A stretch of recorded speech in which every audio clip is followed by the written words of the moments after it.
the National Rural Livelihood Mission Working Group for the Planning Commission. And then maybe, as I understand it today, where do we stand vis-a-vis those recommendations? Of course, as you all are aware, the National Rural Livelihood Mission was to be built on the work that has already been done, which means a large number of organizations, including some government organizations, have been involved in promoting self-help groups, federations of self-help groups, and other collectives, whether it is farmers collectives, whether it is other producer organizations. So, as many of you are aware, in the NRLM document itself, it is very deliberately stated that the National Rural Livelihood Mission will build on what exists, whether it is the work that was done under SGSY or the work done by a number of organizations, some of whom are also in this room. So, in terms of the recommendations, I would maybe state 4 or 5 important ones that we came up with and then share with you where we stand vis-a-vis those recommendations. Number 1, again in keeping with those guiding principles that were outlined, that we said partnerships must be central to the implementation of the National Rural Livelihood Mission.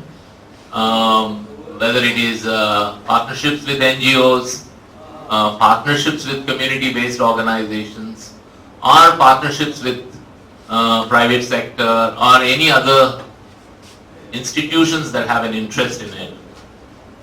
So, in fact, we even proactively put some numbers. We said across India, 10% of the blocks should have the NRLM implementation through partnerships with NGOs that are selected through some kind of a process.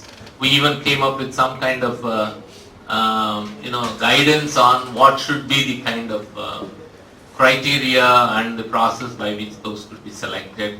Later, by the way, many of you may be aware that those then became part of the NGO partnership framework that was put out by NRLM. So that's the first recommendation that we had. The second recommendation that we had related to the working group was to do with the cadre of community resource persons. NRLM quite extensively, as you all are aware, work with the cadre of resource persons, the community resource persons. We again highlighted the need for these community resource persons to come from those organizations that have been involved in the promotion of the self-help groups or membership organizations. So the community resource persons should not be just coming from only the government programs, like for example the SERV program in Andhra Pradesh, the Society for Elimination of Rural Poverty, or the Jivika program in Bihar, or the Kudumbashree program in Kerala. So that was the development and the scaling up to be through these community resource persons. And the community resource persons should be drawn from a number of organizations, whether it is government promoted programs or some of these large scale NGOs that are involved. The third recommendation that we highlighted was that how do we take this entire implementation of the National Rural Livelihood Mission in a more holistic way, not just limiting to savings and credit. As we all are aware, self-help groups, particularly in large-scale programs, have been somewhat restricted to focusing on savings and credit. There is a lot of emphasis on bank linkages. There is a lot of emphasis on how they can become financial intermediaries to the banking system. So what was again highlighted in the working group report was that how do we reach the unreached, the poorest of the poor, the most vulnerable in the remote areas of rural and tribal areas of India, where there may or may not be, self-help groups. There might be other forms of community-based organizations that one could work with. So this idea of a holistic approach, and we took the example of, let us say, Mahila Samakya, which was working with community-based organizations, but they were not predominantly savings and credit groups, but they were involved with working on issues of health, working on issues of education. So that was the third major recommendation that we had.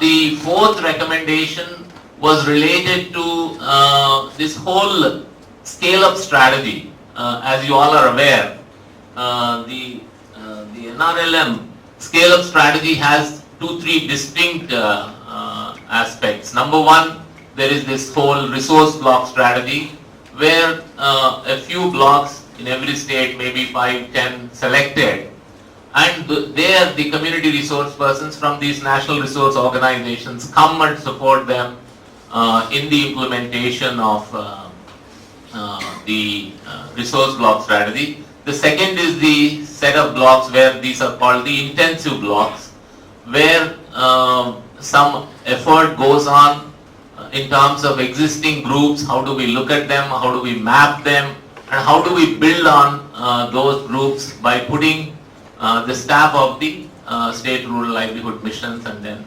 promote that. And the third is so-called the non-intensive blocks. So these were the 3 broad strategies, and what we suggested and recommended, which I think I'll share with you what kind of has been the status till now, relates to having NGO partnerships where again they are now called under NRLM the capacity building agencies, how they can support in a way building the capacity of the staff of the state rural livelihood missions and help them in the scaling up process. So we in a way suggested that this kind of a linear process of scaling up in terms of the resource block strategy, intensive block strategy, and the not so intensive block strategy, it may take a long time to reach, and particularly because there were self-help groups across India in almost all the blocks. So if there are no support available in some of those non-intensive blocks, what will happen to those self-help groups? How do you ensure that the support to them and also the other efforts in terms of livelihood promotion, how does that work? So we proposed the idea of every state rural livelihood mission having some kind of a support organizations or capacity building organizations that could help them to move forward with that. And the other recommendation, which is very relevant and important, is this whole idea of livelihood promotion. And a large number of organizations have promoted membership-based organizations. So how do we work with those organizations through the partnerships for the livelihood promotion? And we talked about organizations like those that were involved in watershed development programs or those that were involved in other kinds of programs. So I'm not trying to go into all the recommendations that we had, but let's say these are the 5 broad category recommendations that we came up. As it stands today, I would say that the partnerships hasn't moved very far. And I think this is something, Ajit is not here today, but we have talked about it quite a bit. Except for in one state, in Jharkhand, where Pradhan is working with the State Rural Livelihood Mission in 14 blocks. In many other places, efforts have been on. In fact, Rajasthan, we have heard some very scary stories about, all the self-help groups promoted by good NGOs, including Srijan or many others who are part of the Empower program, have been, in a way, captured or co-opted by the. In fact, they used a very. There was a term that changed now. So, in fact, in Bihar, there was actually almost a circular that was sent out that no one else should promote self-help groups other than, the Jivika or the Bihar Rural Livelihood Program. And NABARD has been told or even written to them saying that stop funding any NGOs for self-help group promotion.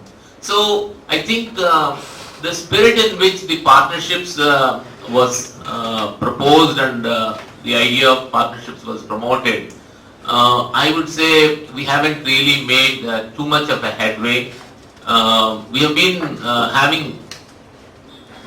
having a number of discussions, workshops, meetings on that.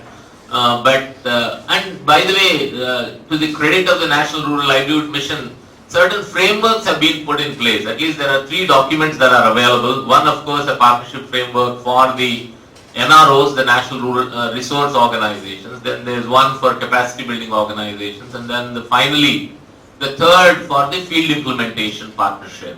But they have not. The other most important missed opportunity is this large cadre of community resource persons that could be mobilized by the State Rural Livelihood Missions from the number of NGOs that have been developing them, whether it is Pradhan, Mairada, Srijan, or we in fact listed in our recommendations, I think almost 50 organizations. We even gave NRLM a list of 500 blocks where there were NGOs that were present. And in terms of the building on existing self-help groups, I would say that we have heard stories of the SRLM staff going into the field and trying to reorganize existing groups and form them into the SRLM groups, those kind of issues that have come up with. So, I'm sure many of you have your own experiences, but what I understand from my interaction, and particularly APMA's work in Bihar, we have faced serious issues. Just 2 days ago, we received one formal communication from Jivika saying that in these 5 blocks where APMAS is working, Jivika will support the self-help groups that are around. We have promoted around 2,500 self-help groups, and they have issued a communication saying these self-help groups will be supported from Jivika, and then maybe it will become maybe under partnership implementation. So I would say NRLM has a lot of organizations, agencies that are keen to support, willing to support, have been providing some amount of support, but it has been predominantly focusing on the so-called successful state-run programs. In a way, to that extent, the space for the civil society organizations or NGOs has been constrained. And I would say that my sense is that has slowed down the effective implementation of the program and creating the need for diversity, for deepening the program, and for enhancing the quality and sustainability of the institutions of the poor that are out there.